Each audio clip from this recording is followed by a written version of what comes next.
తాము అధికారంలో ఉండగా అమలు చేసిన పథకాలు అన్నిటినీ చంద్రబాబు రద్దు చేశారని జగన్ విమర్శించారు. మా పాలనలో 3.31 లక్షల కోట్లు అప్పు చేస్తే అందులో డీబీటీ ద్వారా 2.73 లక్షల కోట్లు ప్రజలకే ఇచ్చాం. ఈ రెండేళ్లలో చేసిన 3.52 లక్షల కోట్ల అప్పులు ఎవరి జేబుల్లోకి వెళ్లాయి? చంద్రబాబు పాలన అంతా దోచుకో పంచుకో తినుకో. వచ్చే ఏడాది నుంచి పాదయాత్ర మొదలు పెడతా అని అన్నారు.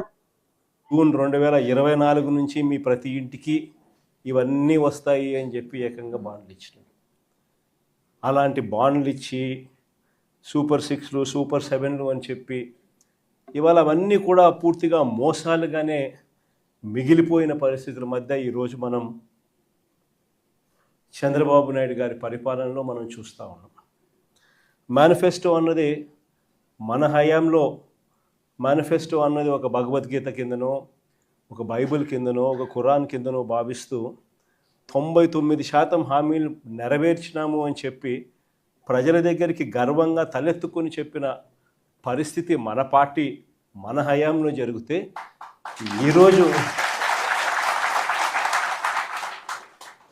మేనిఫెస్టో అన్నది చెత్తబుట్టలో పడేసిన పరిస్థితులు మళ్ళీ ఈరోజు చూస్తూ ఉన్నాం. కేవలం మారిందల్లా ఒక జగనే. జగన్ ఉన్నప్పుడు పరిస్థితి ఏమిటి, జగన్ లేకపోతే పరిస్థితి ఏమిటి అన్నది మాత్రమే తేడా. గమనించినట్లయితే ఈరోజు పరిస్థితి ఏమిటి అని అంటే, గతంలో చంద్రబాబు నాయుడు గారు చెప్పినట్టుగా జగన్ ఇచ్చేటివన్నింటినీ ఇస్తాను, జగన్ ఇచ్చేటివే కాకుండా అంతకు మించి సూపర్ 6లు సూపర్ 7లు ఇస్తానని చెప్పిన పెద్ద మనిషి ఈరోజు పరిస్థితి ఏమిటి అని అంటే, బిర్యానీ పెట్టలేదు ఎలాగూ, ఉన్న పలావ్ కూడా పోయింది అని చెప్పి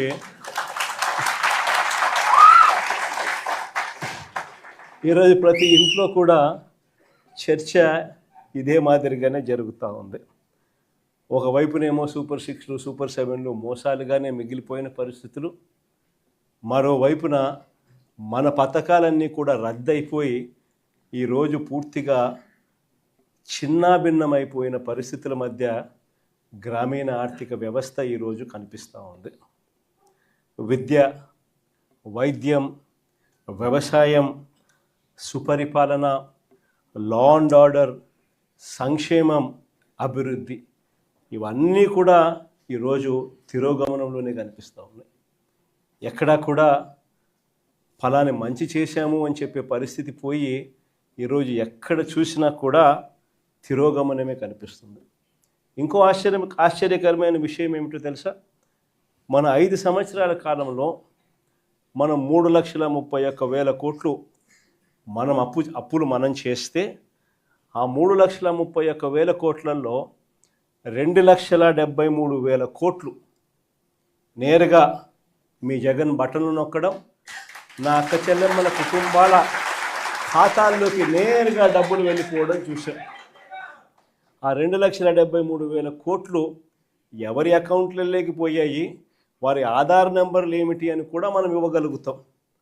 అంతగా మనం 3,31,000 కోట్లు అప్పు తెస్తే 2,73,000 కోట్లకు ఈ మాదిరిగా మనం జమా ఖర్చు కూడా ఇవ్వగలుగుతాం ఆధార్ నెంబర్లతో సహా. కానీ ఇదే చంద్రబాబు నాయుడు గారు ఈ 2 సంవత్సరాలు తిరక్క మునిపి మనం 5 ఏళ్లలో 3,31,000 కోట్లు అప్పు చేస్తే, ఈయన 2 సంవత్సరాలు తిరక్క తలికే 3,52,000 కోట్లు తాను చేసిన గ్రాస్ అప్పులు, తాను చేసిన కమిటెడ్ అప్పులు ఏకంగా 3,52,000 కోట్లు దాటాయి. మరి ఈ 3,52,000 కోట్లు ఏమైనాయి? ప్రజలకు ఎందుకు బటన్లు లేవు? ప్రజల ఖాతాల్లోకి ఎందుకు రావడం లేదు? ఈ డబ్బంతా ఎక్కడికి పోతా ఉంది? ఎవరి జోబీల్లోకి డబ్బంతా పోతా ఉంది అన్నది ఈరోజు ప్రతి ఇంట్లో కూడా చర్చనీయాంశమే. ఆశ్చర్యం కలిగించే విషయాలు ఇవన్నీ. మన హయాంలో మనం ఎలా చేయగలిగాము, జగన్ హయాంలో జగన్ ఎలా చేయగలిగాడు, జగన్ వెళ్ళిన తర్వాత చంద్రబాబు నాయుడు ఎందుకు చేయలేకపోతా ఉన్నాడు అన్నది ఈరోజు ప్రతి ఇంట్లో కూడా చర్చ జరుగుతూ ఉంది.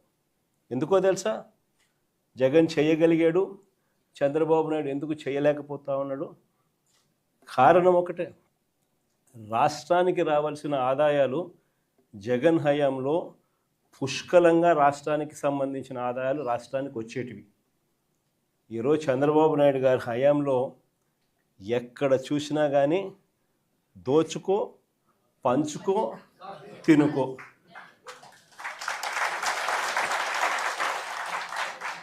రాష్ట్రానికి సంబంధించిన ఆదాయాలు రాష్ట్రానికి వచ్చే పరిస్థితే లేదు.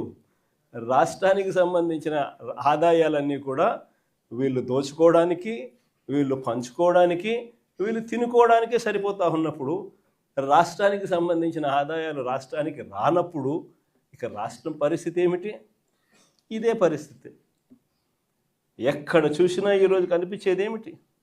Liquor mafia. ఎక్కడ చూసినా లిక్కర్ మాఫియా. ఏ గ్రామంలో చూసినా బెల్ట్ షాపులు.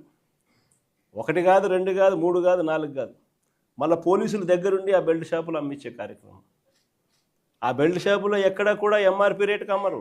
ఎంఆర్పి ప్లస్ 10 రూపాయల, ఎంఆర్పి ప్లస్ 20 రూపాయల. సో గవర్నమెంట్కి రావాల్సిన ఆదాయాలు గవర్నమెంట్కి రావడంలా ఇలా జోబిల్లోకి పోయే కార్యక్రమం. అక్కడి నుంచి మొదలు పెడితే ఇసుక, మట్టి, సిలికా, క్వాడ్సు, లాటరైటు, గ్రెనైటు, చివరికి చికెన్ అమ్మాలన్నా కూడా వీళ్ళకి రావాల్సింది వీళ్ళకి ఇస్తేనే చికెన్ అమ్ముతా ఉన్నారు మార్కెట్లో. అదర్వైజ్ చికెన్ కూడా అమ్మించడంలా చాలా నియోజకవర్గాలు ఆ స్థాయిలో దోచుకుంటా ఉన్నారు. అధిక ధరలకు పీపీఏలు, పవర్ పర్చేస్ అగ్రిమెంట్స్. మన హయాంలో మన ₹2.49 రైతులకు మరో 25-30 సంవత్సరాల పాటు ఉచిత కరెంట్ అన్నది రైతులకు ఒక హక్కుగా, రాష్ట్ర ప్రభుత్వం మీద భారం పడకుండా రైతులకు ఒక హక్కుగా అందించాలన్న ఆరాటంతో ₹2.49కే మనం పీపీఏలు చేస్తే. Thank you for watching CTV News. For more updates, do subscribe and like, comment.